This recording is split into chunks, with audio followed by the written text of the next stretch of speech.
क्या हुआ, कन्हैया अपने कक्ष में सोए हुए थे, तो गोपियां दर्शन करने के लिए लालायित रहती थी, कब जाएं, कब वो आवे, हम दर्शन करें।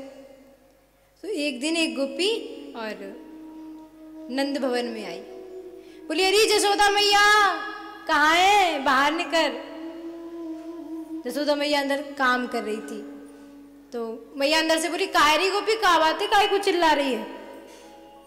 बोली मैया आज ना मेरे घर पे बड़े मेहमान आए हैं, सो मैं तेरे यहाँ तक गोबर ले जावे आई हूँ, गोबर को लीपना लीपूंगी घर में। गांव में लीपते हैं ना गोबर से, घर शुद्ध भी होता है। तो मैया बोली अरे गोपी ये भी कोई पूछने की बात है, ले जाओ उठाए के, या मैं क्या पूछ लो। बोले अच्छा मैया। बोली यो बता कछु पात्र वात्र लाई है कि ना लाई, काय में लेके जावेगी। लेकिन गोपी तो दर्शन करने आई थी कन्हैया। बोली मैया अभी तो बस ना मैं पूछने आई थी, अभी लेने तो दोबारा आऊंगी। और निहारे कहीं कन्हैया दिख जाए, दौड़ करके गई, पात्र लेकर के आई घर से, और उस पात्र में और गोबर को भर रही है, लेकिन ध्यान कहाँ है उसका, कहाँ है, कहाँ जाके छुप जाता है पता नहीं। कन्हैया को ढूंढ रही है, एक नजर तो दिख जा।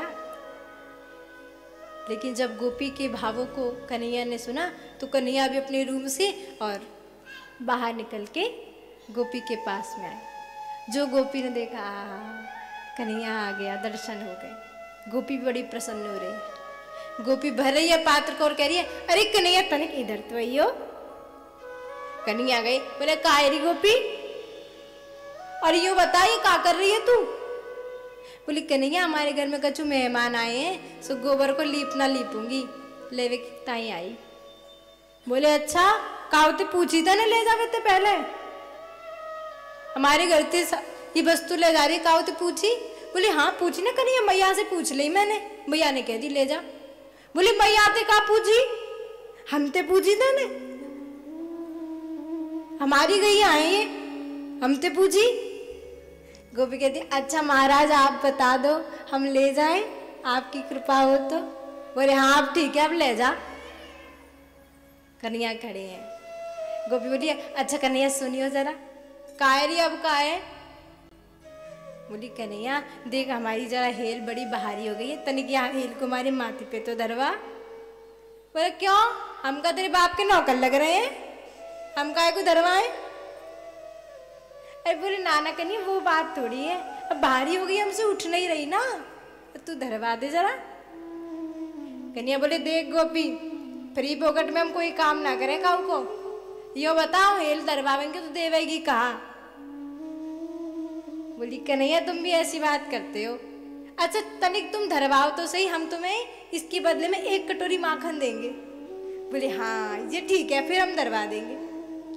कन्हैया ने उठाया और गोपी के सर पे धरवा दिया। अब गोपी भी जाने लगी, तो जाते जाते मैया को आवाज दिया अरे मैया दोबारा भी आ जाऊंगा लेने, दोबारा भी कन्हैया दिख जाएगा। मैया बोली अरे गोपी तू काय कुमो को परेशान कर रही है, जो कोई गोबर मोल थोड़ी आ रहा है, 9 लाख गाय है अपनी, ले जा जितना भर के ले जानो है। गोपी बोली अब बढ़िया है, अब मैया ने भी कह दी जितना बार आनो आ जा ले जा, अब तो बार बार आऊंगी यही बहाने थे।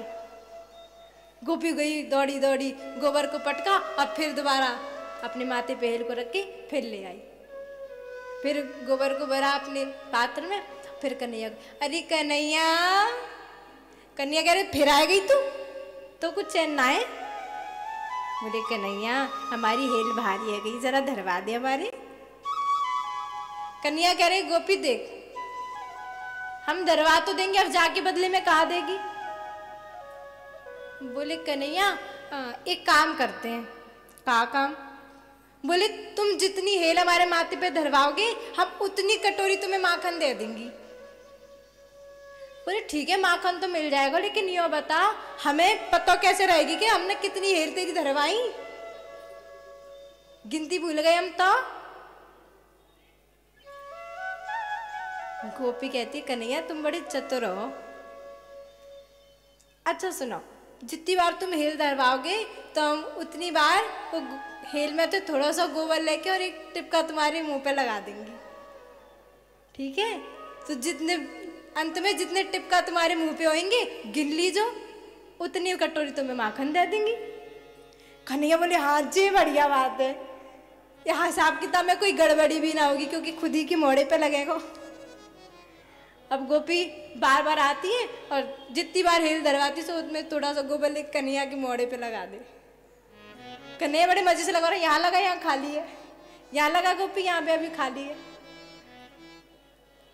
कई बार आई गोपी गोबर लेने के लिए और लेके चली गई। पूरा मुंह कन्हैया का गोबर में सना हुआ है, बड़े ठाट से घूम रहे नंद भवन में, गोबर लगा हुआ मुंह लेके। मैया आ रही थी काम करके, मैया ने देखो, मैं कह रही अरे लाला ये कहाँ से लगा लाए हो, चल चल तेरा मोड़िया धो दूँ मैं। कन्हैया कहते मैया देख हाथ मत लगा, ये दूर रहे, हमारा हिसाब किताब बिगड़ जाएगा। बोले हिसाब किताब काय को हिसाब किताब? बोले मैया तू तो कछु ना जाने। गोपी इतनी चतुर है तो उसी यहाँ पूछ गई मैया गोबर ले जाऊं। अरे क्यों दे हम फ्री में कोई चीज, हम मैया बड़े बिजनेसमैन है गए हैं। अच्छा लाला का बिजनेस करो तेने? कन्हैया कहती मैया देख हमने तो गोपी से कह दी कि जितनी बार तू हेल ले जाएगी गोबर की भर के उतने टिपका हमारे मोड़े पे लगा जाइयो। तो देख मैया इतनी बार लेके गई है, गिन ले। मैया कहती है वाह मेरे लाला तू तो बड़ा बढ़िया लाला है, तू तो चतुर तो कोई ना है, और तू तो अब इतना बड़ा होगा तेरा ब्याह करवाना पड़ेगा। कन्हैया कहते अरे मैया जो ब्याह की बात सुनी अब कन्हैया शर्मा गई। अरे मैया तेने का कह दी मुँह? अरे हाँ लाला तू बहुत बड़ा होगा, बढ़िया बिजनेस करने लग गए हो। अच्छा मैया अब तेरे बाबा ते कहूंगी कि तेरे ताई छोरी ला दे कोई ब्याह को। हाँ मैया ढूंढवा दे कोई सुंदर सी प्यारी सी गोरी सी। लेकिन लाला वहां तो देर भी लगेगी, पहले बाबा जाएंगे फिर देखेंगे फिर छोरी मिलेगी, जब तनिक तेरा ब्याह होएगा। बोले नाना मैया छोरी ढूंढने की जरूरत ना है। बोले फिर?